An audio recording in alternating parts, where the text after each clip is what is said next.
దివ్యాంగులు స్వయం ఉపాధి పొందాలి. దివ్యాంగుల అందరూ స్వయం ఉపాధితో ఆర్థికంగా అభివృద్ధి చెందాలని యూత్ ఫోర్ ఫౌండేషన్ కరీంనగర్ జిల్లా 8 మండలాల చెందిన ఇన్ఛార్జి మోరే కృష్ణ అన్నారు.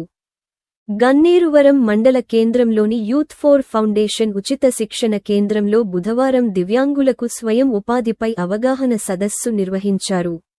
ఈ సందర్భంగా ఆయన మాట్లాడుతూ, గన్నేరువరం మండలంలోని చిన్న చిరు వ్యాపారం చేసుకుంటూ జీవనం సాగిస్తున్న నిరుపేద దివ్యాంగులను గుర్తించి వారికి వారి ప్రతిభకు తగ్గట్లు వ్యాపారంలో రాణించేలా చేయూతనివ్వాలన్నారు. అర్హులైన 24 మంది దివ్యాంగులకు ఉచితంగా స్వయం ఉపాధి పరికరాలను అందజేశామని తెలిపారు. ఈ కార్యక్రమంలో కోఆర్డినేటర్ పాసం ఎల్లయ్య, ట్రైనర్ శివరాత్రి శారద, దివ్యాంగుల సంఘం అధ్యక్షుడు కొలుపుల మహేందర్, దివ్యాంగులు, పేరెంట్స్ పాల్గొన్నారు.